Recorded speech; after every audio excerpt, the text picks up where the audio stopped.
While this month looks like we do get some clarity of information, it also looks like a lot of behind-the-scenes manipulation. So staying independent and in your own lane is key to use such fast-paced momentum and things around you to your own advantage, instead of being used in part of someone else's. So if you're excited to dive in, you know the drill. Like, subscribe, do all the things. Let's get going. So first alignment we have here, starting off April, that's really notable, is on the 8th to the 10th, Mars in Gemini will square Neptune in Pisces. And Mars in Gemini is already about kind of butting heads ideologically, or using debate and interrogation, or mind versus mind in a way that provokes and increases thought. Like Gemini being the heat bubbling up into brainstorm, like molecules, energy, whatever you want to think of, kind of increasing into summertime heat. When Mars is in Gemini, you can think of action and the assertion that comes out of brainstorming and debate and banter in like an academic sense. I just think of being in a classroom, like back when we had classrooms, getting to like debate and banter with people. And Mars in Gemini is a really good example of how conflict and provocation can lead to insight and breakthrough, in the way that Gemini just keeps going and thinking, and as it thinks and as it provokes, Mars and Gemini can lead to breakthrough and more understanding. But when Mars is square Neptune, Neptune being a more spiritual, a more esoteric, not direct and Martian, exact, like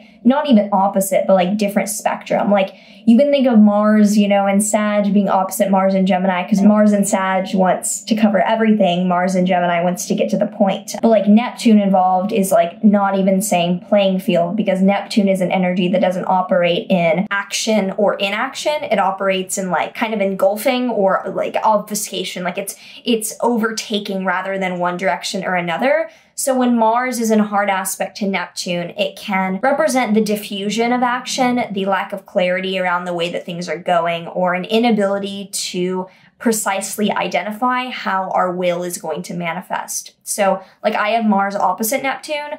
I often don't feel a sense of competition, but I feel this overwhelming sense that I'm like being like at odds with others. Like it's difficult for me to be like on a team playing against someone. I'm like, I don't care who wins, who loses. That's not how I think. I just feel almost like I'm too connected to others in the same like fields or things like that, where it's difficult for me to like have my own sense and action, but I don't feel competitive. Where Mars square Neptune is kind of similar to Mars opposite, but it tends to be more lagging, where in the collective, Mars in Gemini, ideas, debates, directness in how we're, you know, talking to one another is at odds with being confused about what we're standing for in the first place. So I assume that the 8th to the 10th, there will be a lack of clarity around the information campaigns that we're trying to understand, or like the way that we're going after getting our ideas met and communicating is like, we just have no idea what we're fucking talking about, basically the 8th to the 10th. I would be concerned about lack of clarity around this time. On the 11th, there is a new moon in Aries. And this full moon is a bit simpler, a bit less complicated than some other new moons or lunations during this time, given that it has some nice Jupiter-Mars trines, but it still has the Mars-Neptune square. So this new moon in Aries, I would assume, is like a collective catalyst for self-incubation and plans for the self and the collective being very internal but very fiery, because with Jupiter-Mars trine, you know, nice ideas getting a hold of our actions to reflect those ideals. But Mars-Neptune square, I really don't like. Looks like we could be doing a lot of busy work and not retaining it, or being confused with the amount of overworking that we're doing, and so it can feel like we're running on a hamster wheel. But with new moons usually being more internal and more personal rather than collective, I think that this will be less overt on the collective level, especially because of Venus and Aries being so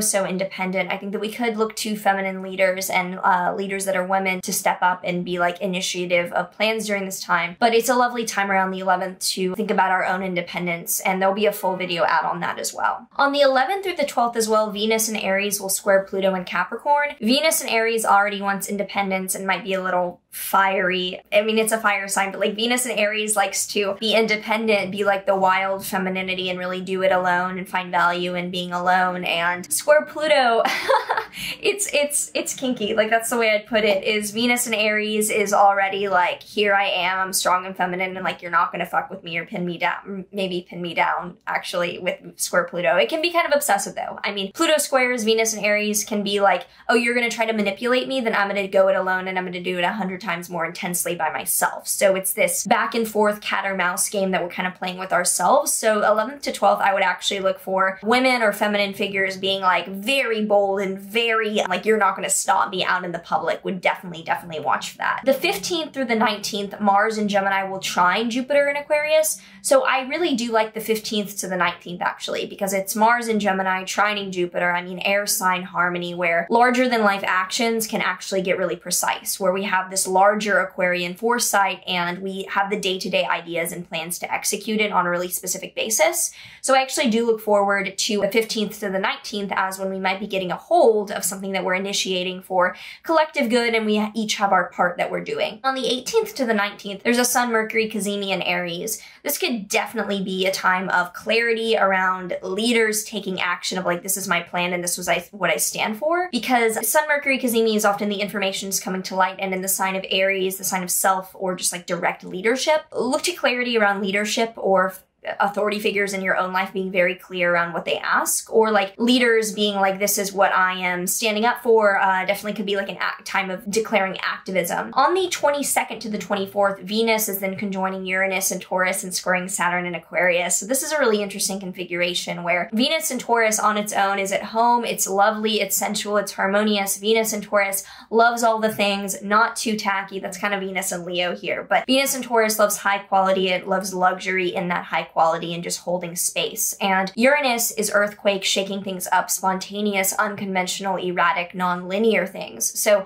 it's like finding the luxury in the weird, or like whatever the weirdest vacation. I'm thinking of like, I don't know, I can't even think of something, but like a weird ass vacation that's like kind of like niche and like really cool, like something that you'd see on like Pinterest. I don't know where they are, but like the vacation where you go and you have like fish eat your dead skin, when it's kind of like, it's really weird and provocative and like kind of gross, but I mean, people enjoy it and they go after it and they do it. So I'm thinking of that with Venus and Taurus, where it's like objectively, like you appreciate going to do these things, but like they're weird and it's kind of surprising. And square Saturn, there's an inhibition, there's a fear, there's a, oh my God, do I really go ahead and do this? And that tension is like, I'm gonna do it, and it kind of bursts out. Like I think of when we hold back impulses and we don't redirect them or act upon them, they manifest kind of coming out of another outlet. If you try to incubate a desire, it will come out in a way that might be more problematic than just fulfilling it. So instead of like fulfilling our urge to do something a little weird, again, maybe a little like kinky, but less like kinky here and more shocking, but like we feel good about it, the more it's going to come out in a way that could be upsetting because it's like indirect and kind of leaking everywhere. So good to know about that. On the 26th, there is then a full moon in Scorpio. And this is honestly pretty haywire and anxious. Could be a really exciting celebration. It also could be a total eruption because the sun in Taurus is conjunct Uranus, Mercury, Venus. I mean, it's just like we're feeling secure about being totally anxious and just like earthquake energy. And with it opposite to the moon in Scorpio in a position that is very much like looking back at what we've done and feeling unfulfilled. I mean, it's not a bad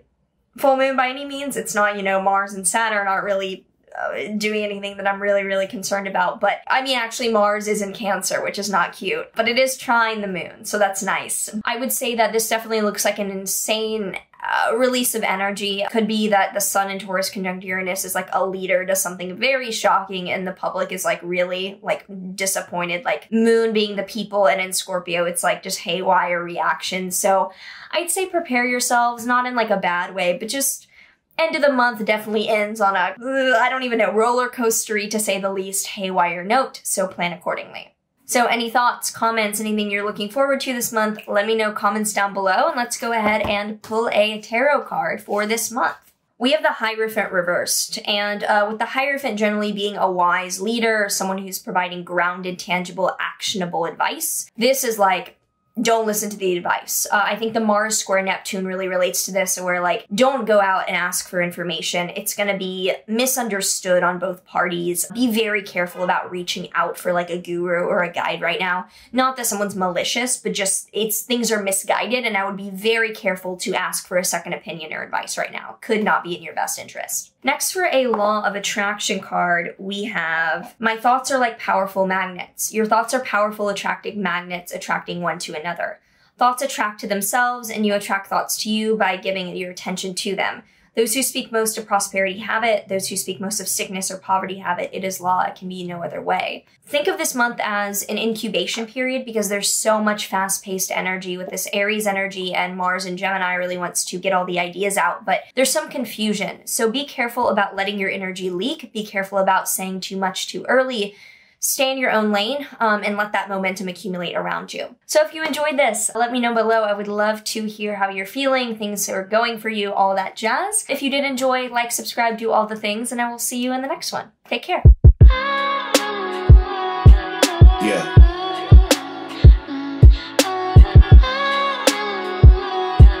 Yeah. You must be blinded by the lights. We came to shine here. Watch it look daytime in the night.